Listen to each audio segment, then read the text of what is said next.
Agent, kembali kita bertemu di program training kebanggaan kita yaitu 21 Minute Workout. Dan tidak terasa di bulan November ini kita sudah sampai di minggu yang kedua. Dan di minggu yang kedua ini setiap sesinya nanti kita akan memberikan paparan materi yang nantinya akan menambah pengetahuan teman-teman agent di bidang hukum broker properti.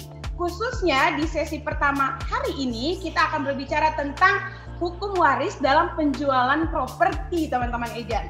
Dan harapannya teman-teman agent nantinya bisa menambah wawasan di bidang hukum dan juga bisa memberikan pandangan hukum kepada customer ya teman-teman, sehingga customer dari teman-teman agent bisa lebih trust kepada teman-teman agent. Dan paparannya akan disampaikan selama 21 menit oleh narasumber kita yang sangat pakar di bidang hukum broker properti. Ia adalah Bro Indra. Silakan Bro Indra. Terima kasih Sis Jo. Saya mau sharing screen. Jadi saya sudah siapkan slide untuk kita sharing. Jadi materi hari ini temanya adalah aspek hukum waris pada penjualan properti. Hukum waris Indonesia secara umum. Kenapa di jual beli properti itu perhatikan oleh agen-agen? Karena dalam pengalaman kami sebagai konsultan hukum maupun pengacara di dalam bidang sengketa yang diakibatkan oleh perbedaan pendapat antara ahli waris yang menjual properti kepada calon pembeli, ya. Jadi di sini kita harus mengerti sebagai agent 21 harus mengerti apa sih aspek hukum waris di Indonesia dalam kaitannya dengan jual beli properti. Ya. Hukum warisan adalah harta peninggalan yang ditinggalkan pewaris kepada ahli waris. Pewaris itu almarhum yang meninggal dunia dan ahli waris itu adalah keluarga yang ditinggalkan. Jadi ini perlu diperhatikan bahwa keluarga yang ditinggalkan itu terdiri dari istri yang hidup lebih lama dan anak-anak. Itu adalah lingkaran ahli waris golongan pertama. Kalau misalkan anak-anak tidak ada atau istri sudah meninggal terlebih dahulu, maka ada lingkaran golongan kedua di dalam hukum waris. Ini juga harus diperhatikan. Lingkaran golongan kedua adalah ayah atau ibu. Kemudian lingkaran dan saudara-saudara ya, dan kemudian lingkaran ketiga adalah keponakan. Jadi itu dasar hukum waris seperti itu. Lingkaran pertama atau saya ulangi lagi, yang paling penting adalah lingkaran pertama adalah istri atau pasangan hidup yang hidup lebih lama maupun anak-anaknya. Ya, jadi kenapa sering menimbulkan dispute? Karena ketika warisan itu menjadi budel waris dan dimiliki secara bersama-sama oleh ahli waris, itulah yang sedikit banyak dapat mengakibatkan atau potensi mengakibatkan dispute di kemudian hari. Yang kasihan adalah siapa? Si pihak pembeli. Kenapa? Karena dia membeli properti tersebut dari ahli waris, si pembeli ini jadi terikut-ikut di dalam sengketa yang sebetulnya itu adalah sengketa dari ahli waris, para ahli waris. Hukum waris adalah, ini pengertian hukum waris. Hukum waris adalah hukum yang mengatur tentang kedudukan harta kekayaan seseorang setelah pewaris meninggal dunia dan cara-cara berpindahnya harta kekayaan itu kepada orang lain atau ahli waris. Ini adalah pendapat hukum dari Profesor Dr. Wiryono Projodikoro. Beliau adalah ahli hukum perdata yang sudah sangat senior dan banyak sekali bukunya yang menjadi rujukan-rujukan para sarjana hukum di Indonesia.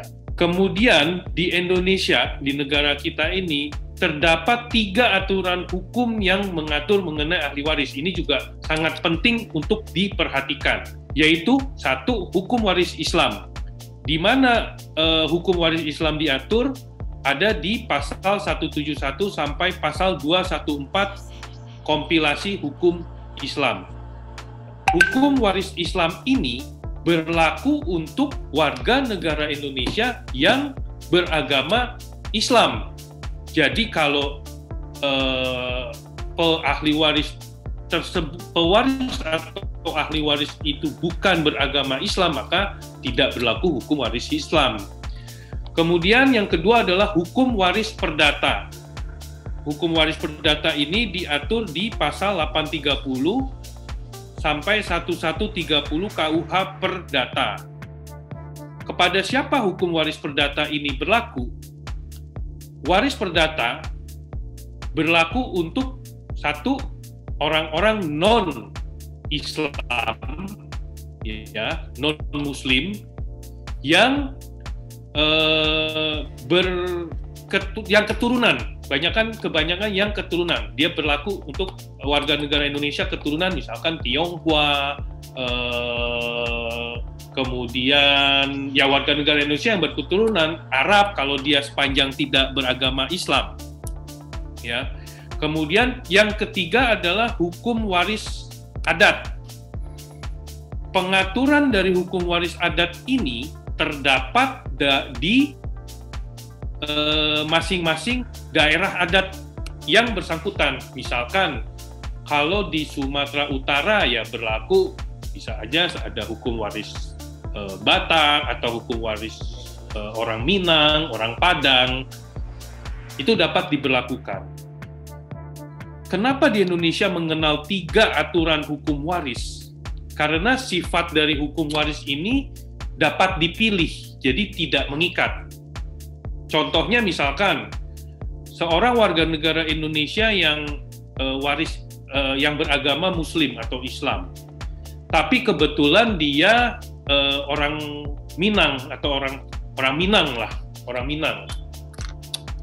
Dia boleh memilih antara hukum waris Islam atau hukum waris adat yang berlaku. Siapa yang berhak memilih? Yang berhak memilih tentunya adalah si pewaris. Karena pewaris semasa hidupnya bisa dia menuliskan wasiat kepada para ahli waris bahwa untuk cara pengalihan perolehan warisan, saya mau berlaku atau tunduk pada misalkan hukum waris Islam atau hukum adatnya masing-masing. Kalau misalkan dari pewaris semasa hidupnya tidak menulis wasiat mengenai hukum apa yang dipilih, maka para ahli waris bisa menyepakati, para ahli waris ya, jadi seluruh ahli waris bisa menyepakati pembagian warisnya mau merujuk pada hukum apa, apakah hukum Islam atau hukum waris adat. Begitu juga berlaku untuk waris perdata. Misalkan ada keturunan warga negara Indonesia keturunan Tionghoa, tetapi punya darah Minang atau darah adat Batak, mereka bisa baik pewaris semasa hidupnya juga bisa memilih apakah mau tunduk pada hukum waris perdata atau waris adat. Seperti itu. Selanjutnya, slide selanjutnya, ini mengenai objek dari waris, di mana tanah dan bangunan merupakan salah satu objek waris. Pada prinsipnya, objek hukum waris atau harta kekayaan yang berpindah dari pewaris kepada ahli waris itu terdiri dari 1 aktiva. Aktiva ini harta kekayaan, baik benda berwujud maupun benda tidak berwujud. Benda berwujud ya tentunya termasuk tanah, bangunan, mobil, perhiasan. Kalau itu benda berwujud. Benda tidak berwujud contohnya adalah tagihan atau piutang kepada pihak ketiga, hak cipta, hak dan hak yang melekat atau yang dimiliki oleh pewaris masa hidupnya. Kemudian pasifa, jangan lupa waris itu aktiva dan pasiva. Pasiva itu adalah kewajiban pewaris semasa hidupnya. Ketika pewaris meninggal, maka kewajiban itu demi hukum berdasarkan hukum waris juga diwariskan kepada para ahli warisnya. Contohnya kewajiban adalah hutang yang harus dilunasi pada pihak ketiga maupun kewajiban-kewajiban lainnya baik tertulis maupun tidak tertulis. Misalkan contohnya penitipan, misalkan ada pihak ketiga atau teman pewaris yang menitipkan satu barang atau satu benda tertentu kepada pewaris. Ketika pewaris meninggal, maka kewajiban untuk mengembalikan barang tersebut berpindah dari pewaris kepada ahli waris. Dikaitkan dengan jual beli, nah ini yang harus diperhatikan para agent dari Century 21, karena pasti banyak menangani atau membantu klien-klien untuk melakukan jual beli properti. Kita mengerti dulu apa yang dimaksud dengan transaksi jual beli. Jual beli itu adalah kesepakatan atau persetujuan antara penjual yang mengikatkan diri untuk menjual dan mengalihkan barangnya, dan kesepakatan atau persetujuan dari pembeli yang setuju untuk menerima pengalihan dan harus membayar harga dari jual beli tersebut. Itu prinsip jual beli. Dikaitkan dengan aspek waris, jual beli waris adalah atau terjadi ketika pewaris sudah meninggal. Jadi objek tanah atau objek benda yang menjadi objek jual beli tersebut dialihkan atau dijual oleh ahli waris pada saat pewaris meninggal. Kenapa kita harus melihat aspek waris? Karena di sini banyak transaksi jual belinya dilakukan sebelum tanah objek tersebut dipindahkan dari pewaris kepada ahli waris. Ini banyak sekali, dan memang pada umumnya transaksi jual beli objek warisan dilakukan oleh para ahli waris. Daripada terkena biaya notaris atau biaya double, jadi mereka memilih untuk tidak membaliknamakan dulu ke tanah atau objek tersebut ke para ahli waris sebelum dijual ke pihak ketiga atau pembeli. Ya, jadi ini yang harus diperhatikan karena prosedurnya agak berbeda dengan jual beli pada umumnya atau jual beli dengan si penjual yang masih hidup, karena ini penjualnya sudah meninggal dunia, sehingga dalam hal ini yang mempunyai hak untuk menjual adalah para ahli waris secara bersama-sama. Jadi tanggung jawab dan haknya tersebut tanggung renteng secara bersama. Memang prosedur transaksi jual beli tanah waris sebetulnya sama dengan prosedur jual beli tanah pada umumnya. Namun, seperti yang saya sampaikan sebelumnya, karena jual beli tersebut dilakukan oleh para ahli waris, maka dibutuhkan satu dokumen tambahan. Ini dokumen yang sangat-sangat penting dan harus diperhatikan oleh para agent 21 mengenai keberadaan dokumen tersebut, yaitu surat keterangan ahli waris dan atau penetapan pengadilan. Detailnya akan saya jelaskan di slide selanjutnya. Ini kita lihat dokumen yang dibutuhkan dalam jual beli tanah waris. Kalau yang kolom biru ini adalah dokumen jual, sedangkan kolom yang warna kuning ini tambahan ketika yang dijual adalah objek tanah warisan. Ya, untuk jual beli jual beli biasa, maka untuk dilaksanakan jual beli diperlukan satu dokumen data tanah, terdiri dari sertifikat tanah, pajak bumi dan bangunan selama 5 tahun terakhir, IMB apabila terdapat bangunan, bukti pembayaran listrik, telepon, air, dan roya apabila objek tanah tersebut pernah dijaminkan di bank. Kemudian tentunya juga identitas dari para penjual dan pembeli. Kalau perorangan maka perlu kopi KTP suami atau istri, kartu keluarga, akta nikah, keterangan WNI untuk WNI keturunan atau ganti nama. Dan di sini saya tambahkan lagi adalah spousal consent, yaitu persetujuan dari pasangan, persetujuan dari istri atau persetujuan dari suami apabila pasangan suami istri tersebut tidak mewakili atau kalau komisaris dalam hal ini memberikan persetujuan, kopi anggaran dasar dan pengesahan dari Menkumham, dan RUPS yang memberikan persetujuan terhadap jual beli tersebut. Khusus untuk objek jual beli tanah waris, maka untuk dokumen yang paling penting diperhatikan untuk jual beli tanah ahli waris adalah keterangan ahli waris, ya. Nah, ini juga perlu diperhatikan bahwa antara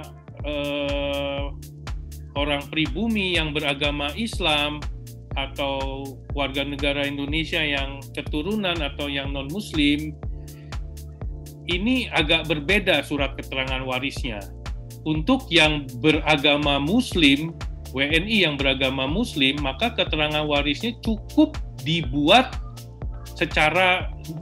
bersama-sama di antara si ahli waris tersebut di hadapan lurah atau camat. Sedangkan untuk WNI yang beragama non-Muslim atau keturunan, surat keterangan warisnya harus dibuat di hadapan notaris. Selain itu, selain keterangan waris, maka juga dibutuhkan kopi dari KTP seluruh ahli waris, kopi kartu keluarga, dan kalau para ahli waris menunjuk satu ahli waris sebagai kuasa mereka untuk dan atas nama seluruh ahli waris mewakili dalam transaksi jual beli tersebut, maka perlu adanya surat kuasa. Itu yang juga harus diperhatikan.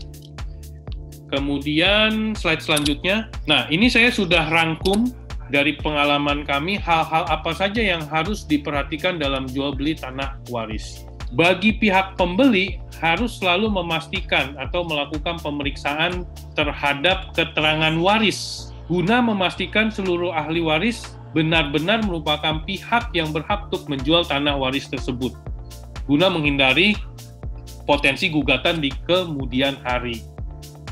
Jadi karena keterangan ahli waris itu dibuatnya sebetulnya secara sepihak. Ini permasalahannya, dibuatnya secara sepihak. Walaupun di hadapan camat atau kelurahan, belum tentu, ataupun notaris ya, belum tentu pihak kelurahan atau camat atau notaris yang bersangkutan mengerti dan mengetahui benar-benar seisi keluarga dari si pewaris, berapa istrinya, berapa jumlah anak-anaknya, siapa yang sudah meninggal, siapa yang masih hidup dari para ahli waris yang ditinggalkan. Belum tentu mereka, dan kebanyakan mereka tidak tahu, baik lurah, camat, maupun notaris. Sehingga benar-benar di sini krusialnya dan banyak terjadi surat keterangan ahli waris yang dibuat isinya tidak benar atau palsu. Jadi bukan suratnya yang palsu, tetapi isinya tidak benar atau palsu. Dan hal ini sudah merupakan ranah pidana kalau hal itu terjadi. Jadi itu benar-benar harus diperhatikan. Maka salah satu konklusinya adalah surat keterangan waris yang dibuat oleh lurah atau notaris atau camat itu boleh saja diminta atau dikuatkan dengan satu penetapan pengadilan yang lazim disebut fatwa waris. Hal ini pastinya untuk mencegah potensi terjadinya gugatan. Kenapa dengan penetapan pengadilan solusi ini bisa terpecahkan? Karena di dalam satu penetapan pengadilan, maka pengadilan punya hak dan kewenangan untuk memanggil seluruh pihak-pihak ahli waris tersebut. Ya, jadi benar-benar pengadilan dalam membuat atau menetapkan atau mengesahkan surat keterangan waris, mereka akan memanggil satu persatu pihak yang mengajukan permohonan penetapan tersebut. Sehingga dari lembaga pengadilan paling tidak kita bisa berpegang bahwa mengenai keterangan ahli waris tersebut telah dibuat di hadapan pengadilan, atau bahkan nanti kalau terjadi sengketa, pengadilan tersebut yang akan sepanjang domisili hukumnya memang sama, pengadilan tersebut yang akan memeriksa sengketa tersebut. Kemudian yang perlu diperhatikan juga adalah memperhatikan kalau penjualnya adalah ahli waris, maka perlu diperhatikan kehadiran dari masing-masing ahli waris tersebut. Jangan harus, karena notaris harus mencocokkan antara keterangan waris dengan pihak yang hadir. Jangan sampai ada pihak yang ditinggalkan oleh para ahli waris tersebut. Kalau memang tidak semua pihak hadir, tidak semua pihak ahli waris hadir, maka notaris juga harus mencocokkan atau mempunyai kewajiban untuk memastikan adanya surat kuasa yang diberikan para ahli waris tersebut kepada salah satu dari mereka. Kemudian, walaupun dalam proses jual beli tanah waris tidak ada balik nama, ya, tidak ada balik nama sebelumnya dari pewaris ke para ahli waris, namun dalam prakteknya ini juga harus diperhatikan, karena ahli waris itu menggantikan kedudukan pewaris, maka ahli waris tetap dikenakan bea perolehan hak atas tanah dan bangunan. Jadi bukan artinya kewajiban BPHTB-nya hilang, tetapi ya seperti yang saya katakan, hak dan kewajiban dari pewaris, aktiva maupun pasifanya, demi hukum berpindah dari pewaris ke ahli waris. Begitu pula termasuk BPHTB yang harus dibayarkan.